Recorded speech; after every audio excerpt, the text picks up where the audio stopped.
El siguiente programa es presentado y producido por Senda.fm para CTN Internacional.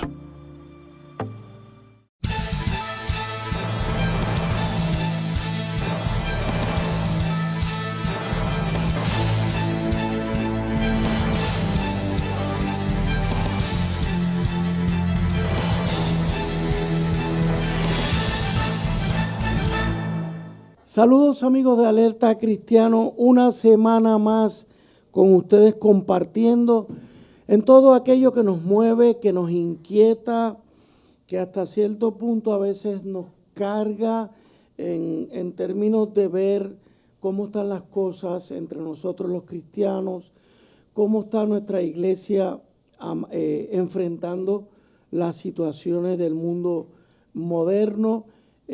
Para los que no me conocen, Eduardo García Resach, cristiano, abogado en la práctica civil, ya camino al retiro, pero activo en las cosas que tienen que ver con el alerta a los cristianos. ¿Por qué alerta a los cristianos? Por 10 años hemos estado usando ese nombre, alerta cristiano, porque no meramente tenemos que estar pendientes a lo que nos sucede a nuestro alrededor, tenemos que estar pendientes también a lo que pasa dentro de nosotros, a lo que pasa en la propia iglesia y todo aquello que nos pueda amenazar, constituir en crear situaciones difíciles o que nos impidan crecer más, mejor, amar más a nuestros semejantes, a nuestro país, a la humanidad. Así que vamos a comenzar el programa con una cita bíblica, como siempre acostumbramos, del Salmo 32, versículo 8. Te haré entender y te enseñaré el camino que debes seguir, que debes andar, sobre ti fijaré mis ojos. Bueno, dije andar y seguir, más o menos es lo mismo, pero tengamos presente este versículo bíblico, porque realmente eso es lo que estamos tratando de hacer de alguna forma, ¿verdad?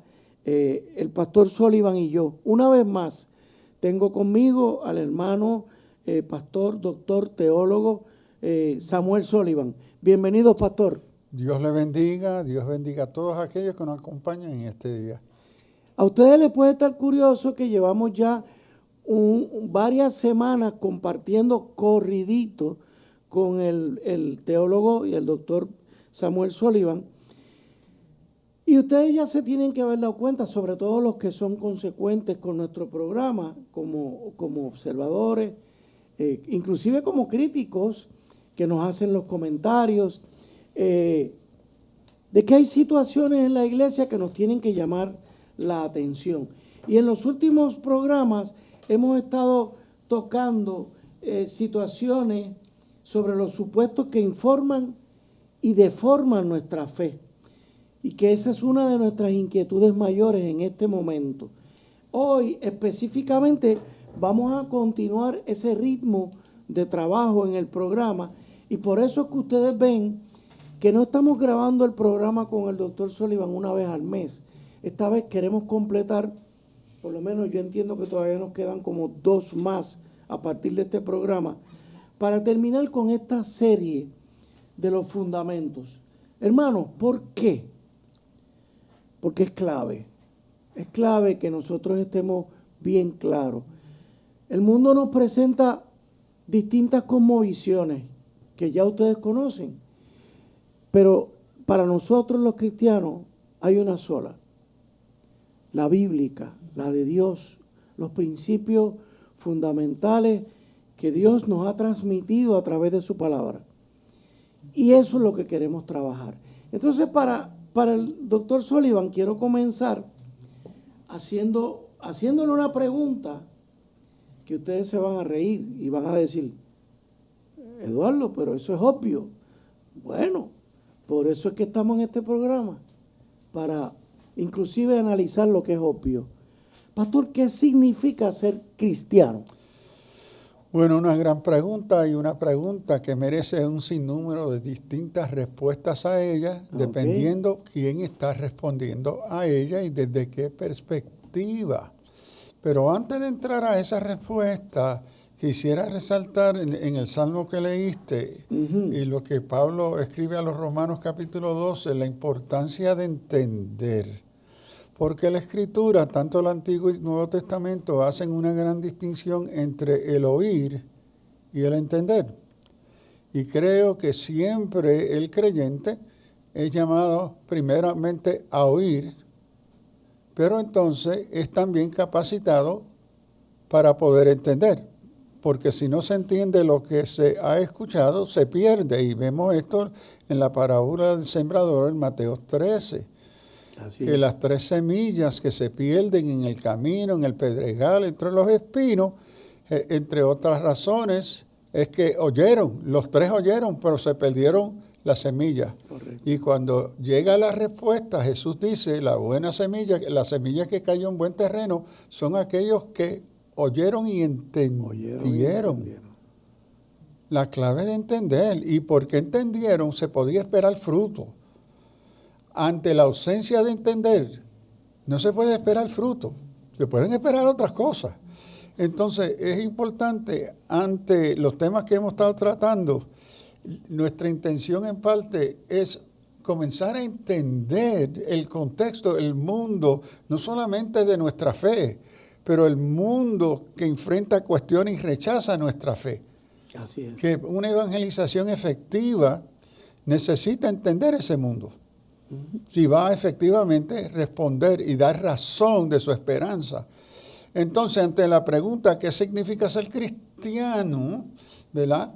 Hemos tomado un punto de vista evangélico, conservador, que parte del supuesto que la Escritura es palabra de Dios, inspiración divina, donde Dios se deja conocer a sí mismo, es creador y entra en una relación transformadora con su creación. Con su creación. Es decir, capacita el ser humano para conocer su mundo y conocer a Dios y conocerse a sí mismo.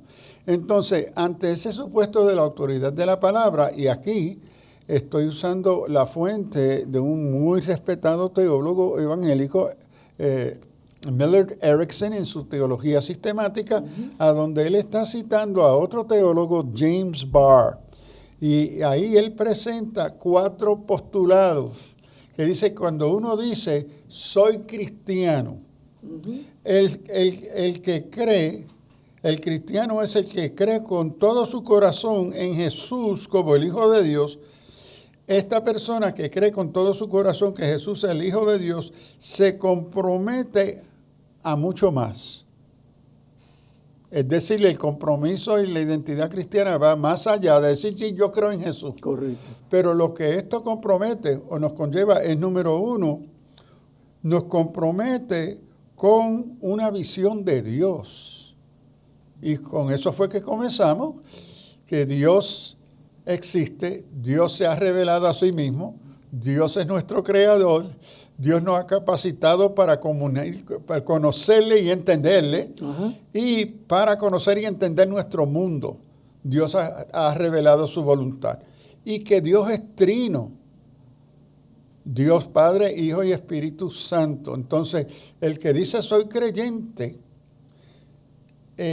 tiene ante sí también estos otros compromisos en su creer y su entender. Y el primero es, ¿qué es tu concepto de Dios? Segundo, es un compromiso con una visión del ser humano. ¿Cómo es que desde una perspectiva, si va a ser bíblica, si va a ser cristiana, tiene que ser bíblica? Correcto. ¿Okay? Es del ser humano. ¿Cómo es que nosotros, usted y yo, que nos identificamos como cristianos, entendemos la naturaleza? El carácter en la teología se llama ontológica, ¿verdad? El ser del ser humano, nuestra antropología. Y vemos que la visión social, cultural, secular, postcristiana, es una visión, una comprensión de Dios distinto, del ser humano distinto. El tercer compromiso significa que es ser cristiano. Ser cristiano es un compromiso con la visión de la historia. Es decir, que esto no es un accidente, que la historia tiene un telos, tiene un propósito, una dirección que Dios mismo ha marcado, dirige, ¿verdad? Y la informa hacia unos propósitos de redención, de reconciliación entre el ser humano, Dios, el ser humano y la creación, el ser humano con sí mismo y su prójimo.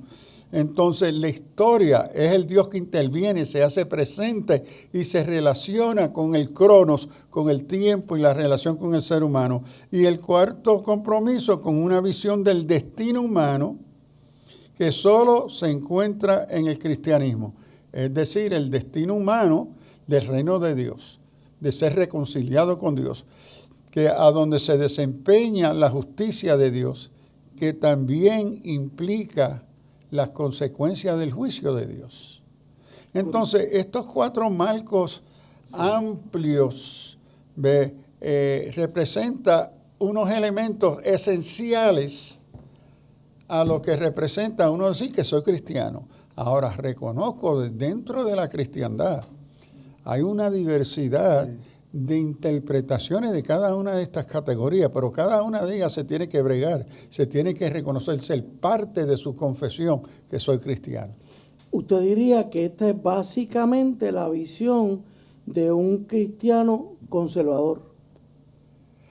Sí, y conservador, y creo más que conservador, porque hay cristianos evangélicos que no necesariamente se identifican como conservador, pero sí apoyarían estas cuatro posturas con unas interpretaciones un poco distintas a lo que sería una postura más conservadora. Ok. Y que cualquier diferencia entre este tipo de cristianos, llámese conservador, ¿realmente son sutilezas o interpretaciones bíblicas? Bueno, algunas son fundamentales. En el inicio de 1920 creo que hubo un gran debate de Princeton y Union Seminary, a donde se cuestionó Machen, el teólogo de Princeton, que el liberalismo no era cristiano. Okay. Y la respuesta de Fosdick fue: ¿y quién eres tú para decirme a mí que lo soy o no soy cristiano? Entonces, desde los 20, esa pregunta sigue vigente. Es decir, correcto, que tenemos que reconocerlo.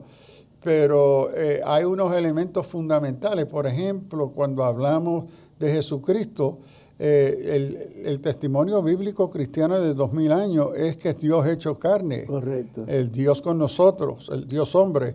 El pensamiento moderno, post-cristiano, rechaza la divinidad de Jesús. Pero hay una gran comunidad que se llama cristiana que no reconoce a Jesús como divino. Claro. Pero quieren retener la identidad de cristiano. Por eso tengo que hacer la salvedad de conservador. Sí, que lo hemos mencionado en programas anteriores, hablando del caso del seminario evangélico, todo ese tipo de cosas. Amigos, vamos a hacer una pausa. Esto es meramente la introducción, pero tenemos un programa bien interesante. Alerta Cristiana.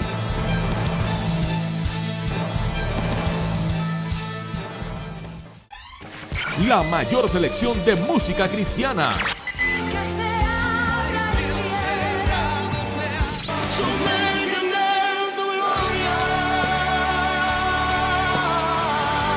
La mayor selección de música cristiana.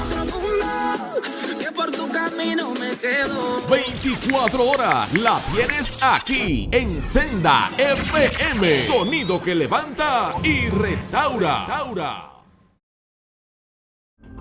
Para evitar la propagación y el contagio del COVID-19, debemos seguir los protocolos establecidos. Debemos continuar lavándonos las manos con agua y jabón durante 20 segundos. Usar hand sanitizer. Utilizar mascarillas. Guardar por lo menos 6 pies de distancia entre personas. Sanitizar superficies regularmente, además de los zapatos y accesorios. Hazlo por tu bien y el de tu familia.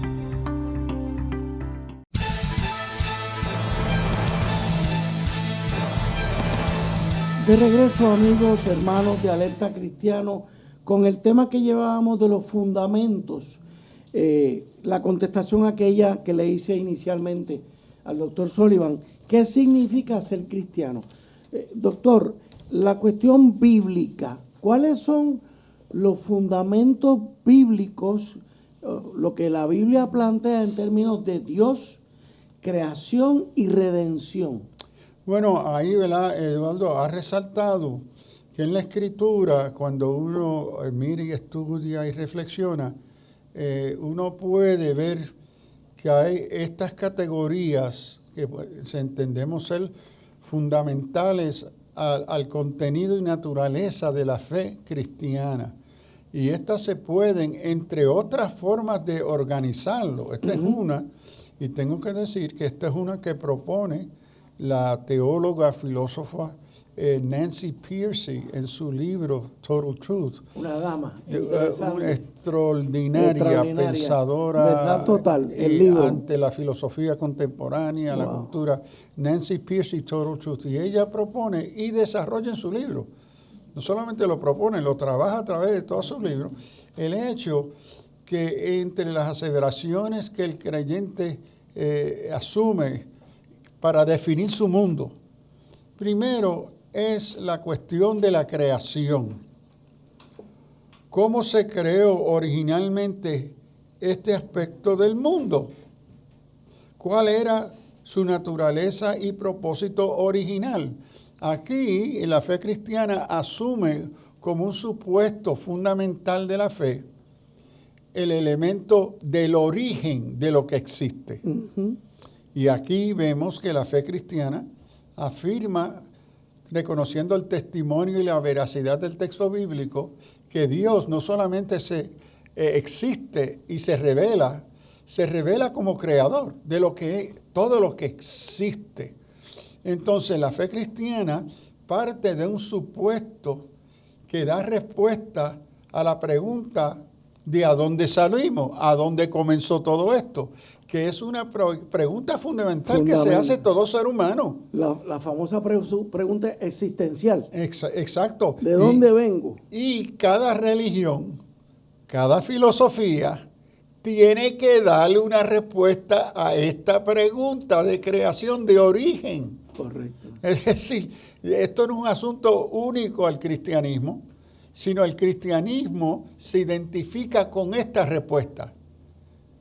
Pero es una que toda filosofía, toda ciencia tiene que proveerle una respuesta a la inquietud de origen.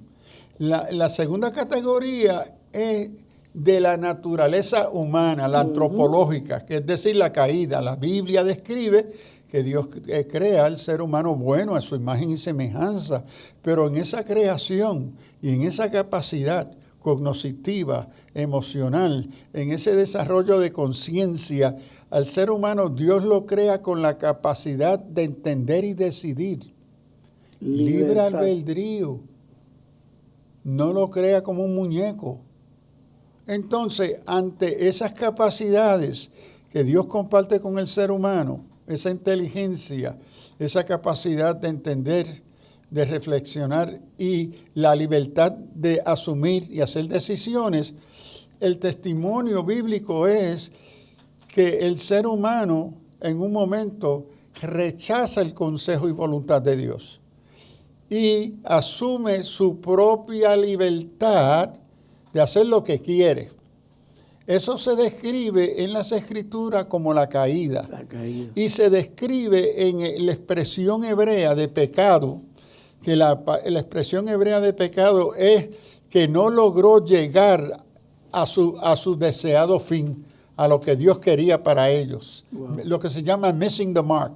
Okay. Entonces, la Biblia habla y describe que la crisis existencial del ser humano es el resultado de esa caída. ¿Ve? Y aquí algo que a través de los años hago con mis estudiantes en la universidad es que la caída en la traducción nuestra es una muy acomodada, porque caerse es algo que es accidental. Me empujaron, me tropecé con algo. No, la caída de uno se tiró de pecho. Tú no te caíste, tú te tiraste, el ser humano. Exacto, tú decidiste, ¿verdad? Después de reflexionar, de pensar, tú decidiste desobedecer a Dios y hacer lo que tú quieres. Entonces la caída es la decisión intencional de rebelarse contra Dios, que en sí, para mí interpreto, representa en la naturaleza pecaminosa del ser humano el deseo del ser humano ser como Dios. Correcto. Es decir, el deseo idólatra de atribuirse a él o a ella un carácter absoluto y único y superior. Pero el tercer renglón muy importante en esta cosmovisión cristiana, la manera de entender y vivir y estar en el mundo, es el tema de la redención. Es decir, ¿cómo podemos poner este aspecto del mundo bajo el señorío de Cristo? El asunto de restauración de sus propósitos originales para el ser humano, la familia, el hogar. Y aquí, cómo nosotros entendemos el tema de salvación, cómo yo brego con las consecuencias de mi caída, de mi pecado. ¿Cómo es que estas cosas impactan a mí a nivel personal, a nivel de mi familia, de mi pueblo, de mi comunidad, de la sociedad? Es decir, ¿qué respuesta hay a la crisis? Porque esto representa el tema mayor de la maldad. Toda filosofía, toda religión, todo elemento político tiene que tener una respuesta a la condición y la presencia del mal. Y si reconocemos que el mal sí existe en la diversidad de formas que se puede expresar este concepto de mal, se tiene que promover una solución, porque estamos en acuerdo que las cosas están mal. Correcto. Entonces, ¿qué es la respuesta a arreglar esto? Esa es la respuesta bíblica, es redención, es salvación. Y entonces esto recoge, y la esperanza de la segunda venida, el reino de Dios, todo esto cae bajo esta categoría de redención o salvación. O sea que son tres preguntas fundamentales que el hombre, primero que nada, tiene respuestas en la Biblia. Y que de nosotros está reconocerlas, aceptarlas y vivirlas. Pero también vemos, pastor, que a través de la historia se han desarrollado otras posturas. Y ahí pues hablamos de filosofía, hablamos de cosmovisiones, hablamos de sistemas políticos, hablamos de, por así decirlo, de la confrontación del marxismo con la postura bíblica de los filósofos que llevaron o que llegaron a esa parte de la humanidad, a la filosofía marxista, la visión marxista o socialista. Lo que estamos viendo hoy en día, toda esta amalgama de filosofías que están retando nuestras posturas cristianas. Entonces, de nuevo le pregunto, cada una de esas cosmovisiones se supone que le conteste al hombre esas tres preguntas. Sí, seguro. Cada una de ellas, por ejemplo, uno mira hoy y mira a la ciencia, uno mira a la psicología. Tiene que bregar con origen. Entonces, lo que se supone en la disciplina psicológica moderna es el naturalismo. No se supone la existencia de Dios. Entonces, el punto axiomático es naturalista, humanista. Dios no existe. Entonces se le atribuye a la naturaleza. Perdóneme, usted señala esto en la visión de la psicología. De la psicología. Okay. Vemos esto común también en el marxismo. Es materialismo. Entonces, vemos que tiene que haber una respuesta. Es decir, hablar sobre un tema, a responder una necesidad. La psicología responde a una crisis existencial. Correcto. Entonces, el pensar crítico requiere uno entonces preguntarse qué es el génesis, el origen de esta crisis. Correcto. Lo tiene que hacer. Porque todo eso, todas esas visiones de la humanidad están buscando respuestas. Exacto. Está respondiendo a una crisis existencial. De mí está estudiar, entender, como decíamos en el Salmo, ver el camino que el Señor me está proponiendo, yo lo acepto, yo lo rechazo. Ver el camino que me están proponiendo otros. Y ahí está el aspecto crítico del cristiano. No todo lo que te digan que es bueno, necesariamente es bueno. Y este es el reto y el llamado de Jesús a oír y entender. Porque es un llamado a pensamiento crítico. Y es triste decir que es muy común en el ámbito de la iglesia mucho oír y poco entender. Mucho oír y aceptar sin mirar críticamente las respuestas que esa otra opción está ofreciendo. Correcto. Y las consecuencias para una cosmovisión cristiana.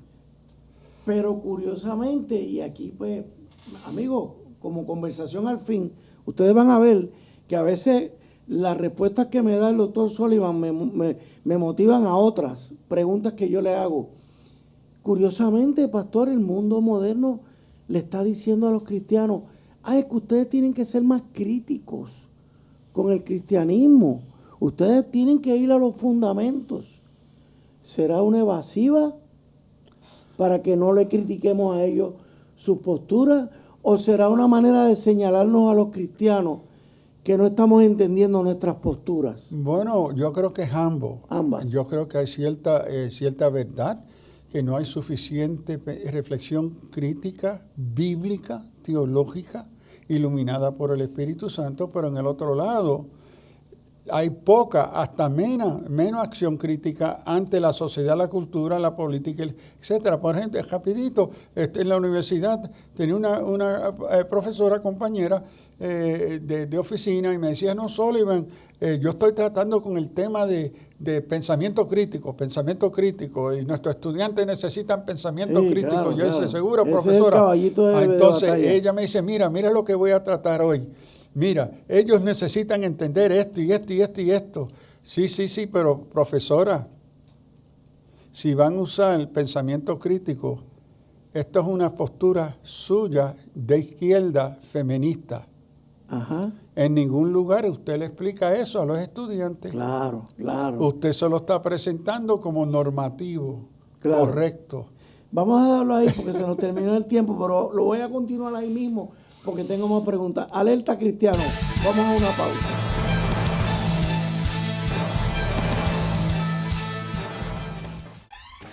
La mayor selección de música cristiana.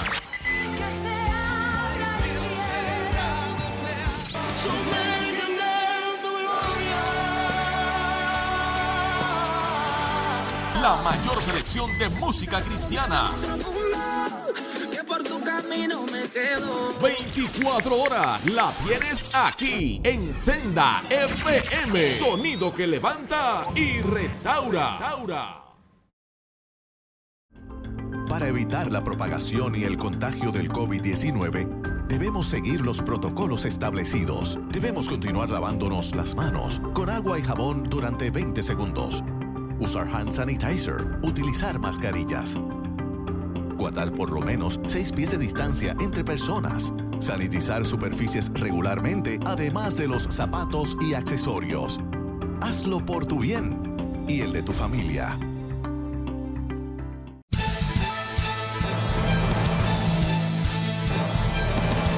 De regreso, amigo, nos quedamos en un punto crítico cuando el pastor, el doctor Sullivan, trae el ejemplo de esta profesora. El pensamiento crítico, fantástico. Yo creo que estoy totalmente de acuerdo que todos tenemos que tener un pensamiento crítico. Yes. Porque ¿para qué yo quiero mi inteligencia? Si no es para leer, escuchar, entender, llegar a conclusiones.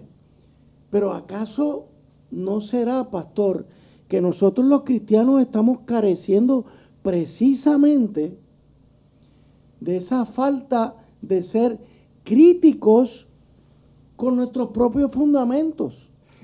Sí, eso es lo más crítico, es que leemos sin entender, leemos sin reflexionar, leemos sin la asistencia de maestro. Jesús fue maestro. Él instruyó a sus discípulos para que oyeran y entendieran, Correcto. para así ser capacitados para actuar, para la praxis. Entonces, hoy si algo carece en el contexto de la vida cotidiana del creyente, es el discipulado intencional de maestros y maestras capacitados en la palabra, personas maduras en sus vidas espirituales, para acompañar como mentores y maestros y maestras a nuevos creyentes para oír y entender y así ser capacitados para llevar a cabo la misión de la iglesia. Pero entonces caemos en el punto que me ha pasado. Y posiblemente alguno de ustedes, hermanos, esté teniendo un juicio contra mí. Porque nos ha pasado que mientras más preguntas hacemos, algunos hermanos cristianos nos dicen, pero ¿y dónde está tu fe? Sí, y la palabra pisteo tiene dos vertientes en el Nuevo Testamento. La más que nos gusta citar es Hebreos 11. Ajá. Fe es la certeza de lo que se espera, la convicción de lo que no se ve. Lo que a veces no observamos, que esa es la segunda parte del uso fe, de pisteo. ¿Ve? La certeza de lo que se espera, la convicción de lo que no se ve. Note que esa expresión de Hebreos 11.1 es el equivalente al postulado científico de la hipótesis. Claro. ¿Ve? Pero entonces, ¿qué sucede? Fe, el uso de fe, el otro uso de la moneda, es que la fe tiene un fundamento sobre el hecho. Es decir, la fe no se para en el aire. Y vemos esto en Hebreo, continúan los ejemplos de acciones históricas particulares que se tomó acción. Entonces, yo creo que Dios sana, no porque la Biblia nada más me lo dice, es que hay testimonios de siglos y de cientos de millones de personas que han conocido el poder sanador de Dios. Correcto. En la historia, en la vida cotidiana, en lo concreto. Uh-huh. Entonces, yo me fundamento sobre la evidencia empírica. Y como yo creo que Dios sana por la evidencia histórica empírica y por la evidencia en mi propia vida. Correcto. Yo entonces, aunque no lo veo, lo creo y lo espero. ¿Ve? Ahora, ¿cómo y cuándo? Eso no me toca a mí. Ajá. Pero la certeza de esa convicción se está fundamentando en el hecho, intervención y presencia de Dios en la historia cotidiana del ser humano y su creación. Uh-huh. Entonces la fe cristiana se fundamenta en hecho empírico, hecho observable, medible, ¿ve? Que impactan la vida existencial del ser humano. Correcto. Y teniendo esa evidencia empírica, ahora aquí dice un rótulo, la guagua Arecibo para aquí. Yo nunca he visto esa guagua llegar aquí, pero hay un sign y cuando hablo con la gente, mira, aquí pasa una guagua que me lleva a Arecibo. Sí. ¿Y usted la ha tomado? Sí. Eso por año en la 2 una la coge, pero yo nunca la he tomado. ¿Y esa guagua para aquí? Sí, entonces yo me voy a parar aquí. Ahora, ¿pero a qué hora llega? Bueno, el horario está un poco flojo, pero llega. Paciencia. Entonces yo voy y me paro ahí. Y yo no veo la guagua. Yo no la veo, uh-huh. Pero estoy con una certeza por la evidencia empírica de otros que esa guagua pasa ahí. Entonces, pastor, una vez el cristiano, nosotros, estamos convencidos, ese mismo pensamiento crítico que le aplicamos a nuestra fe, tenemos que aplicárselo a cualquiera otro que venga a coquetear conmigo. Ahí es que viene, creo yo, uno de los grandes retos del cristianismo hoy, evangélico. Primero es que nosotros conocer la palabra. Eso es lo primero, la escritura. Nosotros conocerla no solamente de fe, que es un asunto trascendente del Espíritu Santo, pero esa palabra se marca en la historia, en el hecho. Pero también yo tengo que ser crítico del mundo del cual yo soy parte. Es decir, yo necesito comenzar a estudiar, a entender ese mundo. Porque si yo lo voy a juzgar justamente, lo tengo que conocer primero, lo tengo que entender. Todo buen pensador que critica a otro pensador se requiere y se espera que uno haya estudiado, entendido de lo mejor de ese pensador y poder decir, esto es positivo en este pensador, qué bien. Correcto. Pero mis objeciones son estas. Correcto. ¿Ve? Y que el autor opuesto pueda decir, no, Sullivan me entendió y estamos de acuerdo que tenemos unos desacuerdos. Claro. Entonces, claro. pero eso es pensar crítico ante la otra postura, pero requiere que uno la conozca. Correcto. Entonces, parte del problema es no solamente que muchos cristianos desconocen la palabra que honra, la escritura, y más desconoce el mundo social, cultural, político en el cual vive y comparte. Correcto. Hay una ignorancia increíble sobre los supuestos. Es como dije en la psicología, el supuesto moderno de la psicología es que Dios no existe. El supuesto antropológico de la psicología es que el ser humano no es pecador, es bueno. Es bueno. Entonces, hoy hay esta apertura de aceptación no crítica, que los que tienen la última palabra sobre la crisis del ser humano son los psicólogos, los que tienen la solución a la crisis existencial son los psicólogos, y no nos damos cuenta que los supuestos que ellos usan para llegar a esa respuesta niegan la existencia de Dios, niegan la condición pecaminosa del ser humano. Y entonces, ¿cómo es que yo como cristiano voy a fijar mis ojos en ellos para proveer la solución a la lucha existencial del ser humano cuando niegan la misma naturaleza del problema? Okay. Pero por falta de mirar y entender los supuestos de la psicología, los supuestos de la filosofía, los supuestos de la historia, los supuestos de la ciencia, y por ahí sigo, cuando el cristiano es ignorante de esos supuestos sobre cuál se fundamentan estas distintas disciplinas, entonces hay una ceguera, ¿ve?, a simplemente a la opinión popular, de la cultura, del secularismo, y aceptarlo, sin entender cómo muchos, no todos, de estos supuestos destruyen las bases de nuestra fe cristiana. Nos mina. Nos mina. Claro, debo hacer una aclaración, pastor. De la misma manera, en todas disciplinas, y usted lo ha dicho, no todos, en todas las disciplinas siempre hay algo, como decía Pablo, ¿cómo es? Leer, examinarlo todo y retener lo bueno.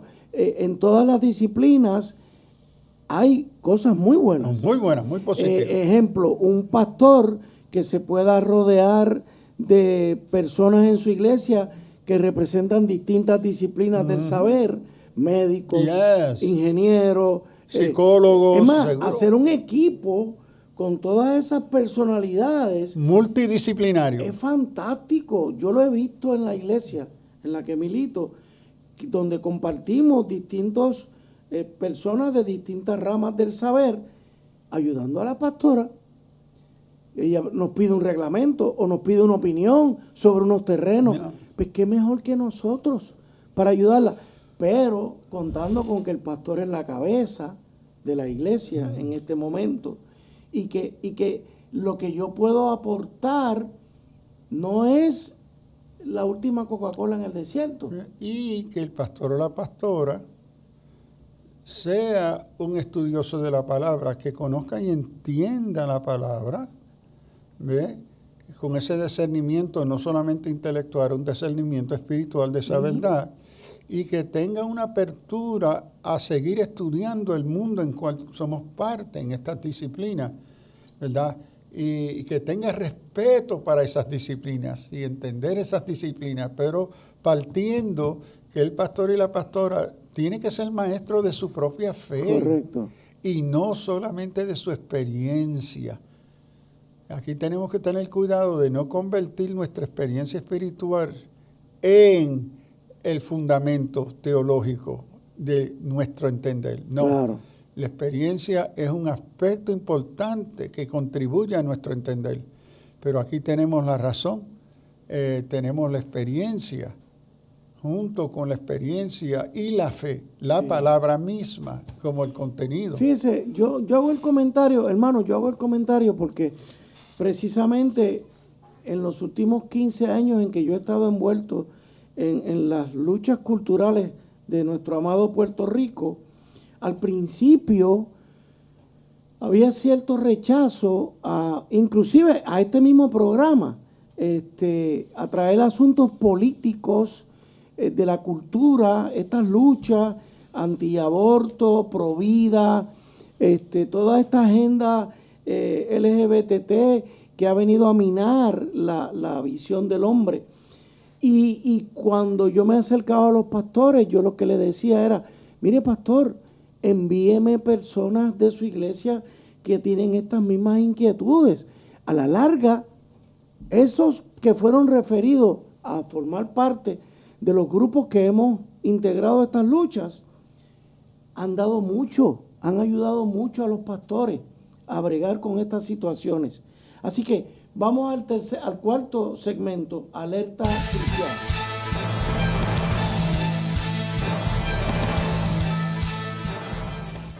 Busca CTNI en YouTube y sé uno de los miles que se han suscrito para disfrutar on demand de la gran variedad de programas diseñados para ti. Suscríbete al canal de YouTube de CTN Internacional. Para evitar la propagación y el contagio del COVID-19, debemos seguir los protocolos establecidos. Debemos continuar lavándonos las manos con agua y jabón durante 20 segundos. Usar hand sanitizer, utilizar mascarillas. Guardar por lo menos 6 pies de distancia entre personas. Sanitizar superficies regularmente, además de los zapatos y accesorios. Hazlo por tu bien y el de tu familia.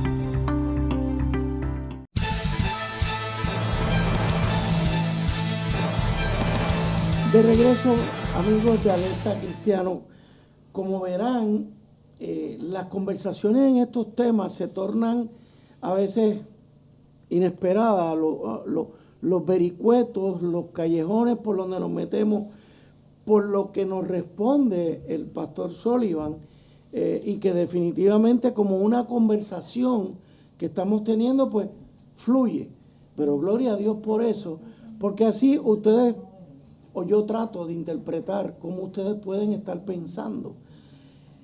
Sin embargo, pastor, me pidió usted hacer una aclaración y con respecto a los hermanos psicólogos cristianos. Sí, y quiero aclarar, y es que yo respeto y reconozco el lugar legítimo del ministerio del psicólogo y la psicóloga cristiana. Déjeme primero afirmar eso. Sí, sí. ¿Verdad? Mi inquietud es la siguiente, y es algo que he compartido con años con pastores. Cuando serví en la Facultad de Medicina en Harvard, en la Escuela de Psiquiatría, yo daba unos lectures sobre esto. Es decir, personas que en el caso cristiano, que van a entrar a la disciplina de la psicología, deben de reconocer como una acción crítica que hay supuestos en las disciplinas de la psicología que son directamente opuestos a los postulados de la fe cristiana. Correcto. Entonces, uno como cristiano debe de entonces, si va a hacer psicología cristiana, debe de reconocer cuáles son esas aseveraciones contrarias a la fe cristiana y como psicólogo o psicóloga yo voy a remediar esos supuestos. Yo necesito modificar y rechazar esos supuestos en mi práctica. ¿Ves? ¿Por qué? Porque si yo asumo que el ser humano es bueno, que es la postura de DSM-5, 6, etcétera, pero la Biblia es que somos pecadores, si yo sigo asumiendo que somos buenos, yo no estoy tratando con la crisis de ese paciente. Correcto. Como creyente, yo estoy tratando con la fiebre. No estoy tratando con la enfermedad. La enfermedad se llama pecado. Okay. Entonces, si voy a desempeñarme como psicólogo, consejero o consejera cristiana, yo necesito estar al tanto de la modificación y el rechazo de ciertos postulados fundamentales que informan esa disciplina, ¿ve? Para no encontrarme yo, ¿verdad?, asumiéndolo en la práctica que se va a llamar supuestamente pastoral. Porque ahí entonces llegamos en un conflicto fundamental con la fe cristiana y ahí tenemos que cuidarnos. Y ahí mi llamado a mis compañeros en el Ministerio de la Consejería, de la Psicología y de la Psiquiatría es un llamado a una reflexión crítica sobre esos principios fundamentales de esa disciplina que son contrarios absolutamente a tu fe cristiana. ¿Cómo tú los vas a trabajar? ¿Cómo tú necesitas rechazarlo si vas a asumir una consejería que se va a llamar cristiana? Si usted se pone a pensar, pastor, y usted me obliga a pensar en mí mismo. Yo estudié ciencias políticas y luego estudié derecho. El científico político, si se puede llamar científico, trabaja con distintas teorías que parten de unas filosofías, sobre todo en lo que tiene que ver con el gobierno. Imagínense que yo ahora mismo, bueno, todos saben que yo formo parte de un partido político.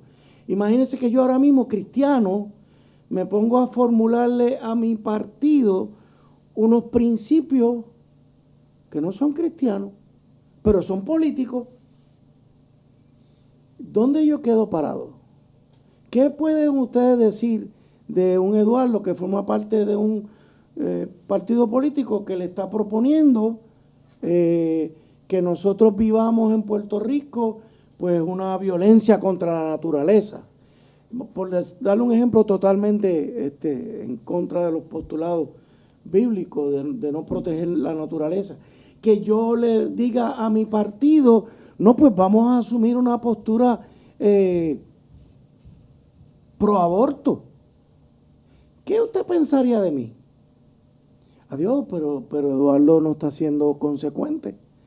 Tiene un programa de alerta cristiano, y no parece cristiano cuando está abogando por el aborto.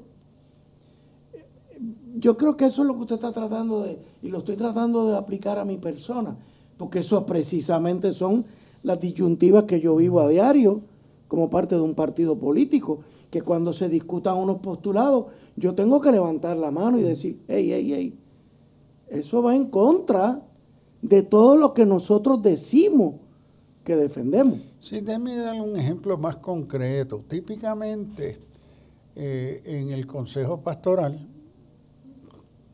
dentro del principio supuestamente psicológico, entre las inquietudes fundamentales a cual ese consejero, ese psicólogo, en el diálogo inicial con el paciente, entra en una conversación, qué es lo que crea temor en ti, qué es lo que crea culpabilidad, qué es lo que crea en ti vergüenza. Son temas fundamentales en el diálogo de la consejería. Okay. Ahora, note que esos tres criterios de temor, de vergüenza y de culpabilidad se le llaman y se le identifican como elementos de tabúes.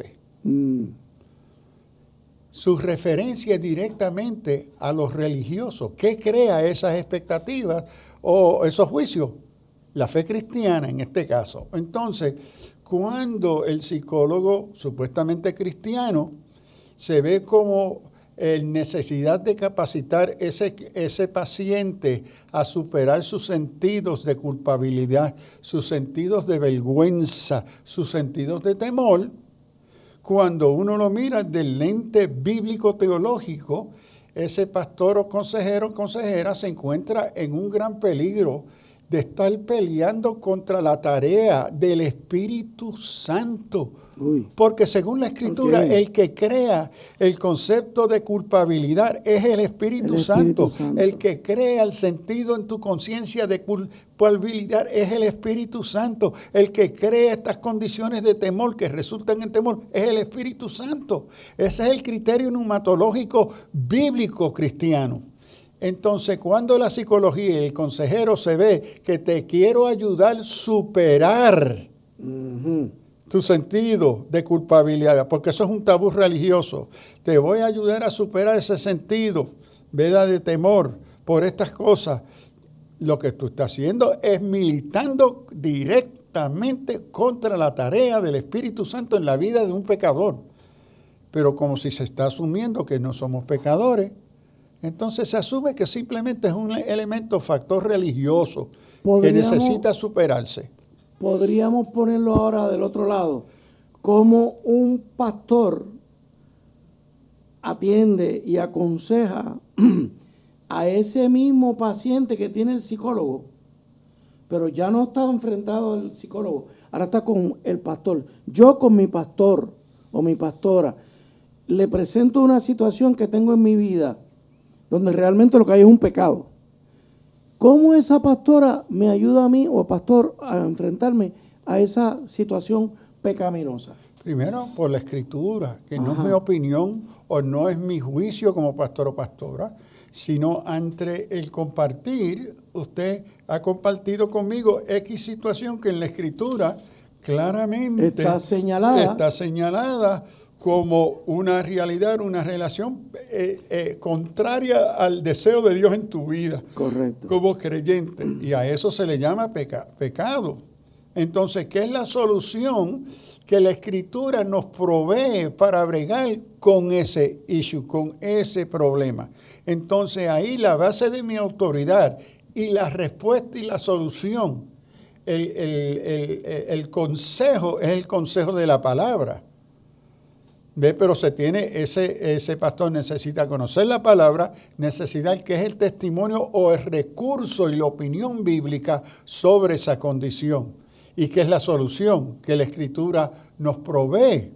Okay. Entonces ahí el pastor o la pastora como consejero necesita conocer primero su propio recurso, así como el psicólogo o la psicóloga reconoce sus propios recursos. Correcto. Pero también necesita reconocer sus propios supuestos. ¿Y cuáles son? ¿Cómo yo ayudo? Y como pastor a través de los años, yo le he dicho, mira, con lo que tú me dices que tu psicólogo te ha compartido, ten cuidado. Porque ese consejo parte de estos supuestos. Y esos supuestos son contrarios a tu fe cristiana. Entonces, toma esto con pinza. Correcto. Porque el supuesto que ese psicólogo está usando no es cristiano. Entre ellos pudiera ser, esconde ese sentimiento de culpa. Bueno. ¿Cómo lo escondo? ¿Cómo lo evado? ¿Cómo me siento mejor? Cuando realmente la Biblia nos ofrece la alternativa. Enmienda tu vida.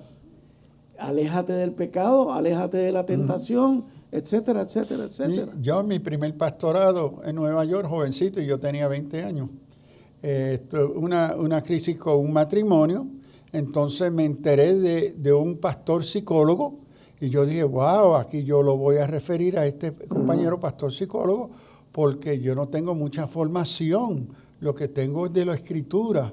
Entonces le recomiendo a la pareja ver este pastor, etcétera. La pareja, el matrimonio desaparece de la iglesia. Y yo me encuentro entonces con ella en el mercado. Dice, mire, hermana, no, pastor, eso fue un desastre. ¿A dónde usted nos mandó? ¿Qué pasó? Bueno, la solución del psicólogo fue que teníamos una crisis de ciertas inhibitions sexuales y lo que necesitaron los dos es liberarnos en nuestros criterios sexuales y él experimentar, exacto, de que él y yo librarnos a tener experiencias sexuales con otro porque eso nos daría una nueva libertad en nuestras relaciones matrimoniales. Y eso era un psicólogo, el pastor, psicólogo cristiano. Dios mío. Eso fue mi primer choque. Ese psicólogo le recomendó todo lo contrario. Exacto, lo que le manda la psicología. Porque las inhibiciones sexuales es un tabú. Correcto. De la fe cristiana. Entonces eso no es así. Supuestamente es un tabú. Exacto. Y esto es un pastor dando porque es consejero, psicólogo, estaba utilizando criterios seculares, humanistas, antibíblicos para aconsejar a un matrimonio cristiano. Wow. Destruyó el matrimonio. Wow. O sea, esto lo que implica es, y aquí sabemos que muchas iglesias tienen equipos de psicólogos, de consejeros, de psiquiatras, que ahí el pastor tiene que tener el cuidado de conocer a ese equipo de profesionales que lo está asistiendo. Es como si ahora mismo mi pastora me refiriera a un miembro de nuestra iglesia. Eduardo tiene un problema legal y yo en los consejos que le doy lo ayudo a hacer una trampa. Los abogados podemos asesorar a hacer trampa. Un cliente un día a mí me dijo, pero usted es abogado. Yo le dije, sí, pero no soy el demonio. Porque no quise hacer una trampa que él quería que yo hiciera. Pero ese es el punto, hermanos. O sea, los que estamos ayudando a los pastores en las distintas disciplinas, tenemos que ser un equipo. Y ser un equipo es todo jugar por la misma regla. Y la regla nuestra se llama Biblia. Si lo voy a reducir, ¿verdad? A lo más sencillo, pastor. Así que se nos está acabando el tiempo. Hermanos, esto pica y se extiende en un próximo programa, pues vamos a atender de nuevo cómo las distintas cosmovisiones nos contestan y atienden, por ejemplo, la cosmovisión antropológica. Por ahí vamos a continuar en el próximo programa. Gracias, pastor, como siempre. De nada, gracias. Dios le bendiga y lindo día. Y gracias por acompañarnos. Claro que sí.